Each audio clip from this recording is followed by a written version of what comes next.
지역 내 찬반 갈등이 일었던 소미산 대관람차 사업과 관련해 여수시가 사업 제안서를 반려했습니다. 사업자 측은 소미산을 근린공원으로 지정해줄 것을 요청했지만 시는 법률상 조건이 미흡하다고 판단했습니다. 전남 지역 곳곳에서 산발적으로 고병원성 조류인플루엔자 확진 사례가 발생하고 있습니다. 현재까지 확진된 곳은 13곳으로 가금류 155만 마리가 살처분됐습니다. 신안군이 세계 자연유산에 등재된 갯벌의 보존을 위해 친환경 전기버스를 도입했습니다. 비금과 도초로부터 전기버스 7대가 운행됩니다. 정부가 이르면 내년 초부터 실내 마스크 의무 착용을 해제하겠다는 계획을 내놨습니다. 시민들의 생각은 어떤지 들어봤습니다.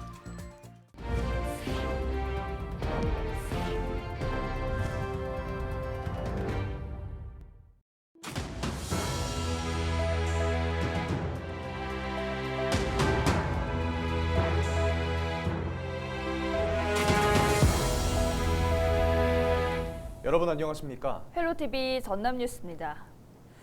운행을 재개한 목포 시내버스가 천연가스비와 연료비를 내지 못해 또다시 멈춰설 위기에 놓였습니다. 목포 시내버스 운영업체 측이 아직 지급하지 못한 연료비를 보면 목포 도시가스 미납액은 19억 2천만 원, CNG 충전소는 22억 2천만 원 등 모두 41억 4천만 원 정도로 파악됐습니다.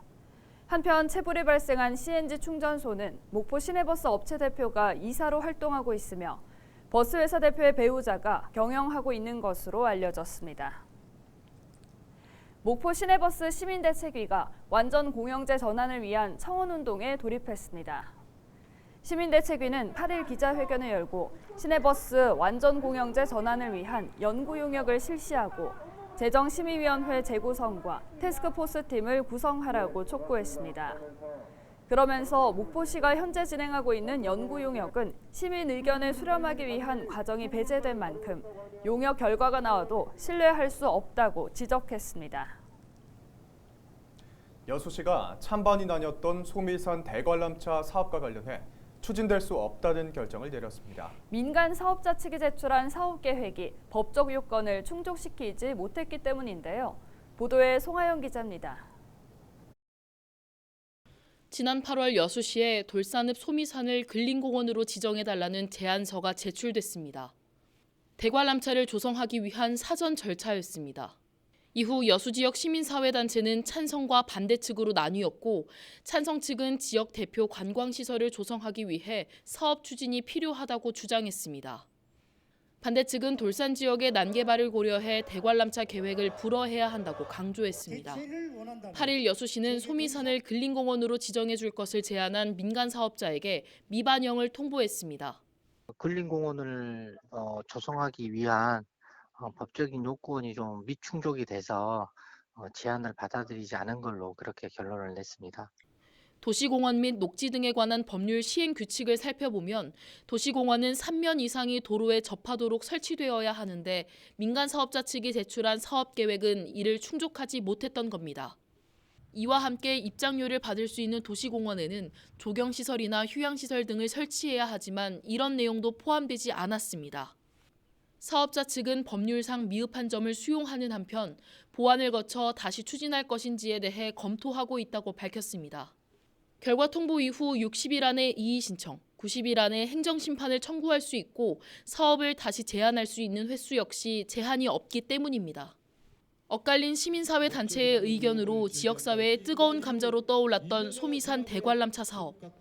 여수시가 법률상 미흡을 근거로 미반영을 통보하면서 대립 상황이 일단락된 가운데 앞으로의 사업 추진 여부에 관심이 모아지고 있습니다.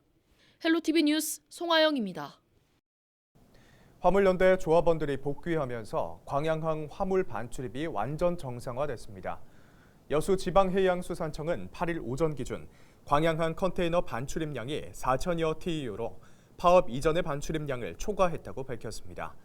매일 17,000여 톤가량 반출되지 못했던 광양제철소 화물 물량은 평시 대비 절반가량 반출된 것으로 확인됐다고 설명했습니다.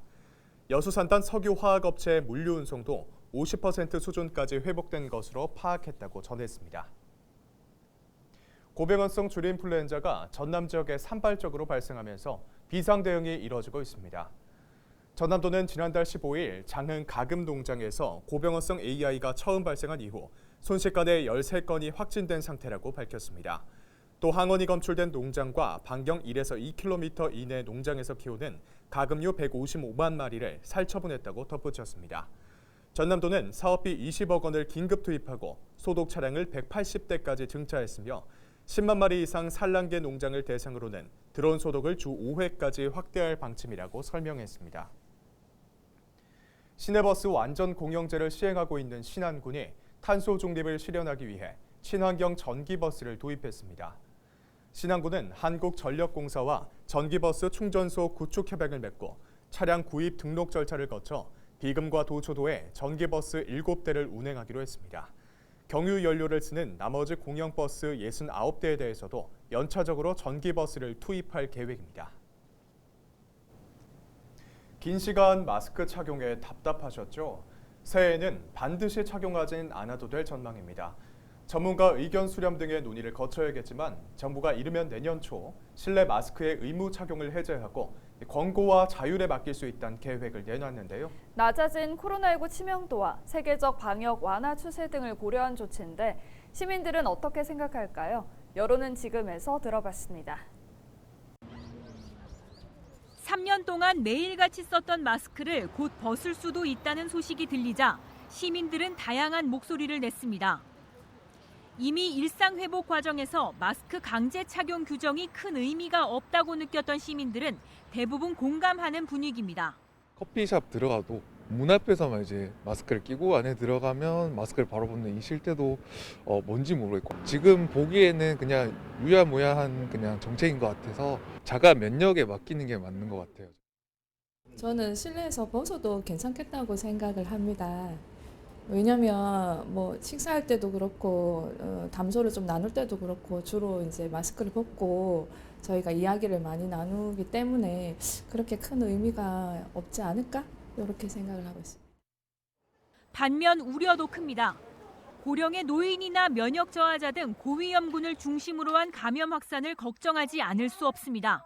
아직까지는 그 뭐 환자들도 많이 있고 지금 조금 잔잔하다고 지금 또 풀면은 또 확산되면은 또 어떻게 할 겁니까? 노인들은 또 일찍 또 위험한 그것도 받을 수 있고 이렇게 모든 면에서는 저는 반대합니다.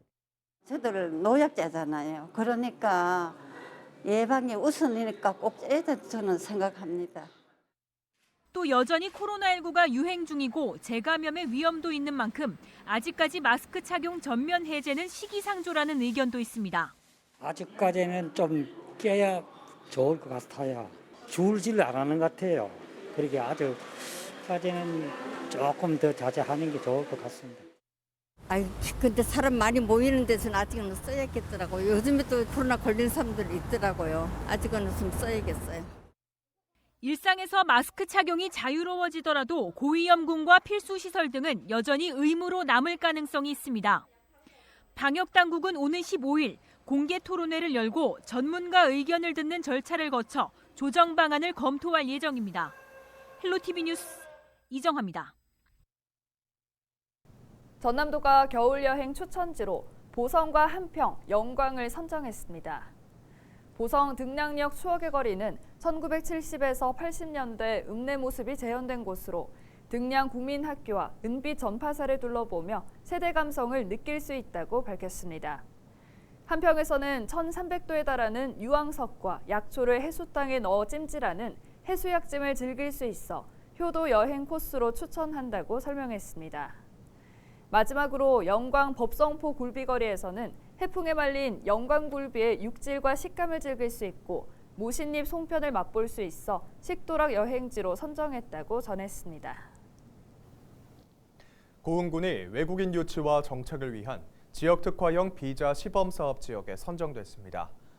법무부에서 주관하는 지역특화형 비자 시범사업은 요구된 자격 조건을 갖춘 외국인에게 일정 기간 거주와 취업 등을 조건으로 특례 비자를 발급해주는 제도입니다. 고흥군은 내년 1월부터 외국인 유학생을 포함한 지역 우수 인재와 동포 가족을 대상으로 시범 운영을 한 뒤 단계적으로 확대해 나갈 계획입니다.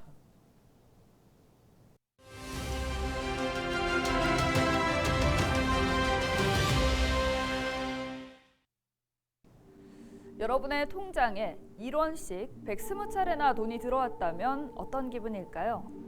120원이라도 공짜 돈이 입금됐으니 좋겠다고요. 그런데 돈을 보낸 사람이 헤어진 연인이라면 얘기가 달라지겠죠.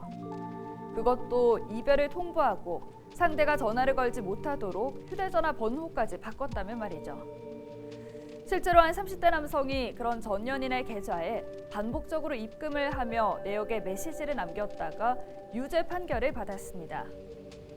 스토킹 범죄 처벌 등에 관한 법률 위반 혐의가 인정돼 징역 6개월에 집행유예 2년을 선고받은 겁니다.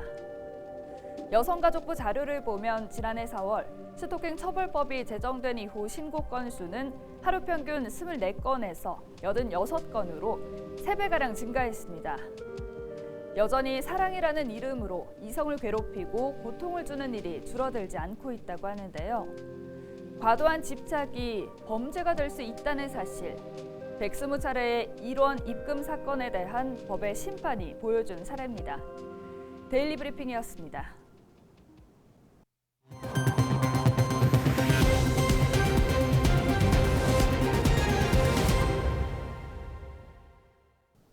무안군의회가 8일 본회의를 마지막으로 22일간의 정례회를 마무리했습니다. 군의회는 이번 정례회에서 2023년 예산안 등 안건 29건을 처리했습니다. 군의회는 농산물 가격 하락으로 어려움을 겪는 주민의 시름을 덜기 위해 예산안 5,805억 원 가운데 불효불급한 3억 6,500만 원을 감액한 수정 예산안을 통과시켰습니다. 군의회는 오는 12일 임시회를 열어 추경 예산안 등 15건을 처리하고 올해 회기를 마칠 계획입니다. 맞춤형 복지 서비스 제공을 위해 지난 2008년 설립된 재단법인 광양시 사랑나눔 복지재단이 감사를 받게 됐습니다. 광양시는 최근 광양시의회 행정사무감사에서 나온 재단 운영에 대한 지적에 따라 법률 검토를 진행하는 등 감사에 들어갔다고 밝혔습니다. 광양시는 문제점이 발견되면 사안에 따라 상응한 조치를 취할 방침입니다. 앞서 광양시의회 총무위원회는 행감에서 재단의 방만한 인건비 책정과 목적에 맞지 않는 사업비 집행 등을 지적했습니다. 순천시가 조례 사거리부터 두산 위브 아파트까지 이어지는 백강로 2.1km 구간에 이면도로와 완충 녹지를 조성합니다. 순천시는 도시 체질 개선을 위해 꼭 필요한 사업으로 백강로 완충 녹지 조성 사업을 선정했으며 내년 상반기까지 분할 측량과 지작물 조사, 감정 평가 등 행정 절차를 진행하고 하반기에 토지 매입을 끝낼 방침입니다. 백강로 일부 건물주들이 완충 녹지 구간을 축소해 주차장 개설을 요구하는 민원이 예상되지만 다른 건물주와의 형평성 문제로 예외 없이 원칙대로 추진하겠다는 입장입니다. 7일 오후 4시 30분쯤 고흥군 두원면의 한 야산에서 불이 났습니다. 이 불로 인명피해는 없었지만 0.05헥타르가 불에 탔습니다. 불이 나자 산림당국은 헬기 4대 등 진화 장비와 산불 진화대원 80여 명을 투입해 진화 작업을 벌였습니다. 산림당국은 야산 중턱 묘지 부근에서 불이 시작된 점을 미뤄 입산자 실화 가능성에 무게를 두고 조사를 이어가고 있습니다. 전입신고 즉시 대항력이 생겨 임차인의 우선 변제권을 인정하도록 규정하는 법률안이 발의됐습니다. 더불어민주당 김회재 국회의원은 임차인의 대항력이 전입신고 다음 날 0시부터 생기면서 이로 인한 전세 사기가 빈번히 발생하는 만큼 주택임대차 보호법 개정을 통해 피해를 예방해야 한다고 밝혔습니다. 또 임대사업자가 보증금을 반환하지 않아 보증회사가 보증채무를 이행한 경우 임대사업자 자격을 말소하도록 하는 등 민간 임대주택에 관한 특별법 개정도 함께 추진해 관련 법 규정을 강화해야 한다고 덧붙였습니다. 2022년 하반기 여수시 노사민정협의회가 국가산단 희생자 추모탑의 공식 명칭을 확정지었습니다.